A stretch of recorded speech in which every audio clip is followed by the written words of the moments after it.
All right, welcome back to the podcast. My name is Doug from Turnkey Podcast Productions. Mr. Browning, welcome back to the podcast. Good to be back here. All Good to right. see you again. So there are good to be seen. There are a number of people, I'm sure that in our community that as they approach retirement or even the planning phase of retirement, that one huge asset that they have, they don't think through quite enough as they get into that much closer years of retirement. And that is, what do I do with my house? Do I should I have my Mhm. house paid off? Should I be extending myself maximum because I get the interest deduction? What should I be thinking about as it relates to my house? Should I sell my house and live on a small little second property, second home on my property as an ADU, and take the rental income? There's so many options. What say ye, Mr. Browning? Yeah, this is a question that comes up all the time, and it really often has less to do with the logic and mathematics as it does with what's in here, what's in your chest, in your gut, in your head, because your home is a very emotional asset. Sure. Matter of fact, some people would say it's not an asset. But mathematically and logically, which is how I like to talk, it is an asset, and usually or often the number one largest percentage of your financial assets in many cases. So what you do with it and how you use it as a tool matters, especially when you're worried about potentially running out of money in retirement. I So want. that's All right. the first take. I want to share a scenario with you, and I'm sure my mom won't mind me sharing this scenario because we talk about this, me and my mom, all the time. My mom has a townhouse that she's lived in for since 1976. They had the mortgage paid off, and as they approached retirement, they realized with the advice of their planner at the time, this is decades ago, that they weren't going to have enough money, cash flow in retirement to make their lifestyle.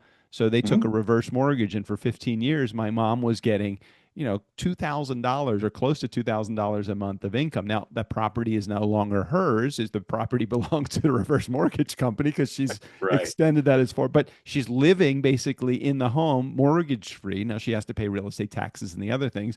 But that was like one thing that I'm like, that sounded like really interesting. I don't know that that would have been the direction that I would be going in, but I did know that it wouldn't be. So that's like the kind of thing that her house created this cash flow for her that she wouldn't have had for those 15 years.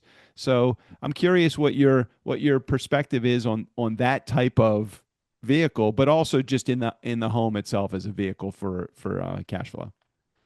Yeah, absolutely. Well, let's address that question first, is because a lot of folks out there will just tell you outright that, reverse mortgages are evil, they're terrible. But there's a great use case where it served its purpose and she's still able to live there. Right. And it created cash flow for her for many years. Are there bad actors out there? Yes, there are. And it's not always a good idea to do a reverse mortgage. Again, get into the mathematics of it and decide for yourself, or better than that, speak with somebody who is an expert on the subject. And we Mm-hmm. do the math for people who are looking at that. We helped somebody get a reverse mortgage here. What was it, a couple of years ago? And it was the absolute right decision for them, and they're still using that as cash flow.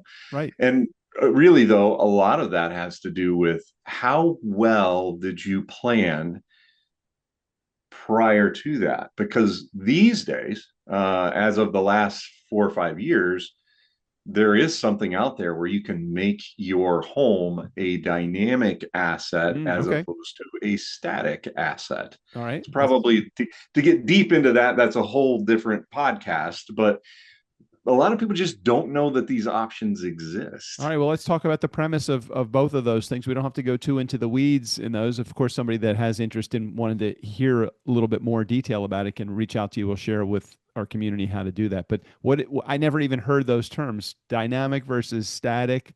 What did you call it? So I understand what it is called again. Yeah, so the idea is usually, traditionally, again, the old fashioned way of doing things is that your house is a static asset. You live in it, and It's great, but the only way to make it a dynamic asset or pull money out of it, because it's really hard to take your house down to the grocery store and buy a loaf of bread. Right. So there are many people out there that are have a decent house, but they're what I call house poor. So they're able to live in a house, they got a roof over their head. This is all very important, but the taxes, the insurance, the maintenance actually makes it so they don't have much cash flow. And in retirement, people generally, again, not all folks, but a lot of people like to say, I want to buy my house. I want to pay off my house so I don't have that big mortgage expense.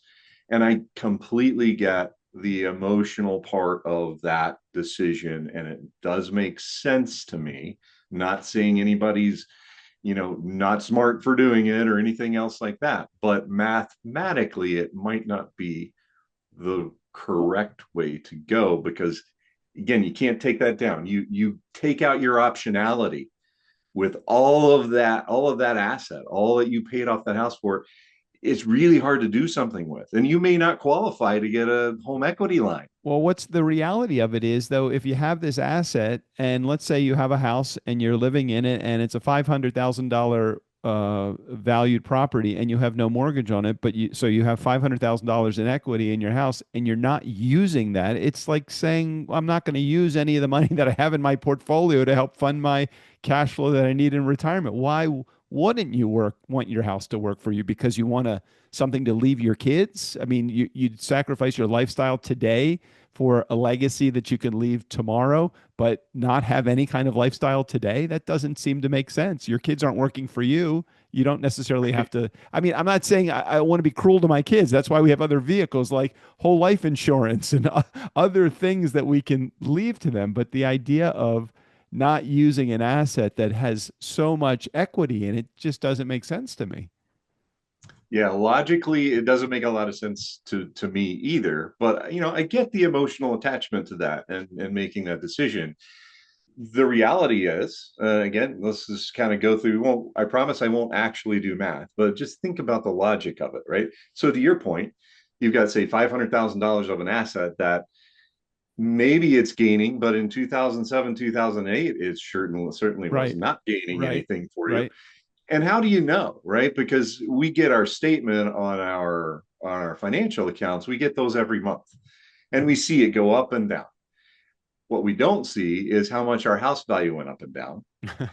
And then we also will complain, right?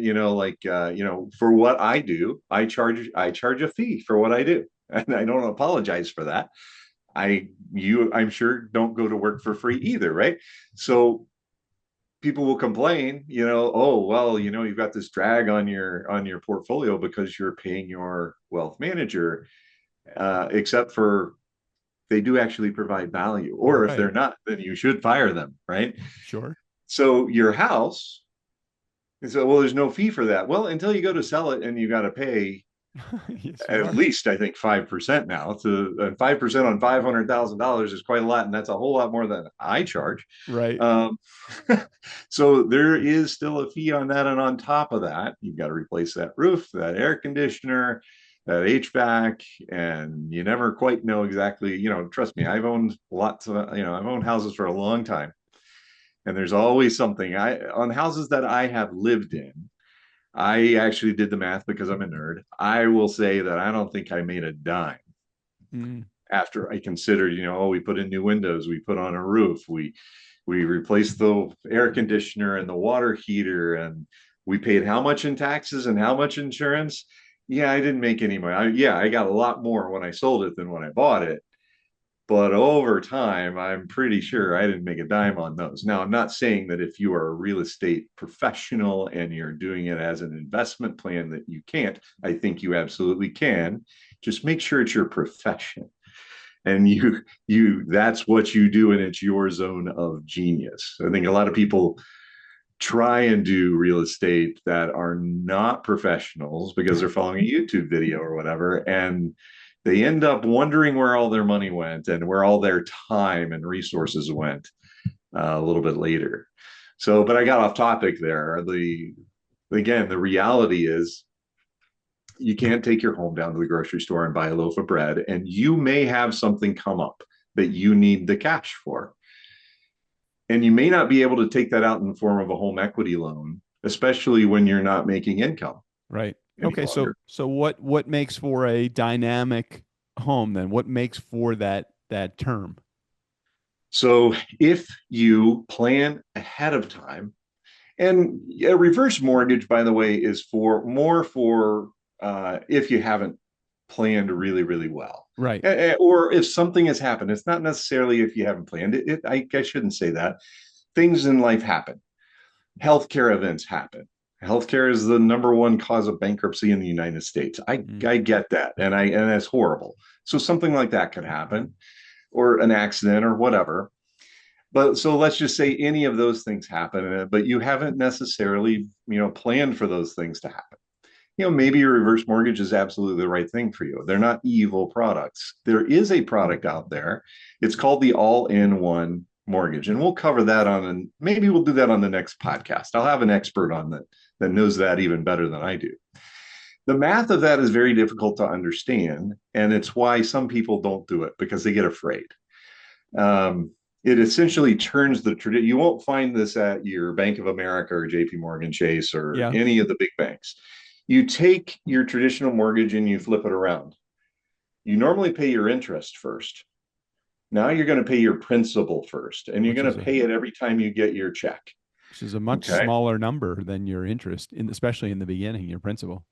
That's right. Except if every single paycheck you get or every single bit of money that you get income goes towards paying the principal, and you still pay you still pay your utility bill, you still pay your car payment, you still pay for your groceries, but that doesn't come out all at once. It comes out over time. Hmm. So during that period of time when you haven't spent the money, it's reducing your principal, which is what your interest is calculated on. So you see that the power of compounding works for you rather than against you. Okay. And again, if you use it correctly and responsibly, and if you do the math, this is one of the most powerful ways to, number one, pay off your house faster if that's what you choose to do, or use your house as a dynamic asset because the equity, you don't have to apply for a home equity loan. It's automatically there. You can write, and you should use it as your cash flow machine. You write a check or ACH it now to whatever your bills are for that month, your credit card payment, or whatever it is, just like you normally would, but for the period of time when you are not sending it out. During that period of time, you've reduced the principal on your house. You end up paying your real interest rate at that point is significantly lower than a traditional mortgage. I'm really interested in hearing this episode now because I Yeah, somewhere in there I got a little lost in the math or the it's description, very and hard. I'd love to know more about that and figure out, is this the right move for someone that's in retirement, closer to retirement, not close to retirement at all? At what point do you even consider this all in one mortgage? So very interested in hearing more about that Yeah, I topic. think you can look at this at any time, right? Depending on what you want to do. I know business owners that are I know real estate people who really like it because they'll use it and you'll see a property, and rather than have to go to apply for a loan and takes time, right? If you can go and just do an all cash offer because you can write a check essentially out of your house that you currently own or your building that you currently own, way easier. Then you go get a loan later on if you want to on that new business or that new property that you just bought. So business people use it all the time, and younger people use it like that. Sounds like leverage. It essentially is. It's not that I would say you got to be careful and use it responsibly, but it can be used that way. Hmm. Because the real interest rate ends up being so low that it's honestly not that difficult to beat. even There's in a conservative. there's also a bunch, and I know I don't want to get caught up too much in the emotional side, and I'm looking at real estate as your primary residence as a non. I know it's hard to do this, but you got to look at it as a non-emotional investment that you have. I mean, you could do something as simple as I have a very small second home on my property where I live that we use as a guest house when my kids come to visit. It's basically one bedroom, one bathroom with a kitchenette and living room, but we could live in that if we had to and rent our house out for a significant amount of money. And that actually could fund our entire retirement for us, plus Social Security, fund our entire retirement. But Mhm. it would provide that I live in a second house rather than live in my primary residence, which emotionally doesn't feel right, at least at this point where I am. But when you need the money, you need the money. Right. And it's what's important to you, right? Or you could rent out the secondary property on your house and live in the bigger one if you wanted to. Whatever you would like to do, right? Right, right. There's always different combinations, and that's what I like to do. Put the combinations together in the right way for you. But the number one thing that this does for you, and forget about the idea of leverage. I don't want to get people thinking that I'm saying you should leverage your house to make investments. That is not. No, no, no. Okay, everybody I listen. was That is right, right. that is not what I'm saying. What it does for you, this is the number one thing I hope everybody takes away from this episode, is it gives you flexibility, financial flexibility. It gives you optionality. So it actually reduces your risk to have the ability, if something happens and things in life happen, that you could write a check and get something paid for. And there are things that you don't want, you actually need. Mm. Maybe it's the hospital bill, unfortunately. Maybe it's something else.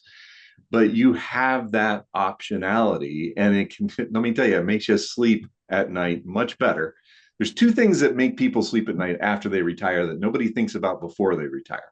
Number one is guaranteed income coming in every month, no questions asked. The Yep, market's not going to affect it, nothing else is going to affect it, yep, and that's your yep. Social Security or your annuity payment. And the second thing is optionality, having options. And that's how you use the tool we call money to build your best life, is creating that optionality and that financial flexibility. Tools So in your toolbox. All good. tools in your toolbox. Should you pay off your house? In my opinion, logically speaking, probably not. But should you transform it from a static to a dynamic asset? 100%. All Yes. right. Future podcast episode. John will get an expert that is in the all-in-one mortgage. Is that what it's called? Mm-hmm. It's called the All-in-one. all-in-one mortgage. Yeah, and again, you will not find this at your bank. Your bank will probably tell you it's too good to be true. It's not good for you because they don't like losing business. But the cash flow doesn't work for the bank on this one, but it does work for you as the consumer. That's why it's not a good idea for the bank. Yes, But could anybody be. who's paid by the banks is going to tell you, no, no, you shouldn't do that. All right. Well, more information. If somebody wants to get in touch with you, John, let's quickly share with them how we can do that, and we'll wrap up our episode right here. Absolutely. Aside from being down in the show notes, you can also go to guardianrockwealth.com.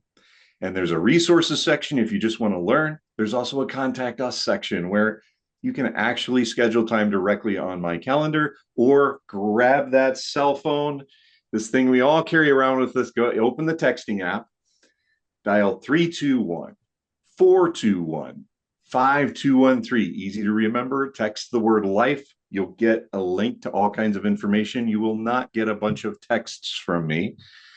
You'll get one text with that link, and there's also a link to directly to my calendar, my personal calendar. You'll talk to me. So All right. Well, check the link in the show notes or follow those instructions that John just provided. And thanks for sharing your expertise once again, John. Thanks for hanging out with me another week. all right, sounds good. We'll see you.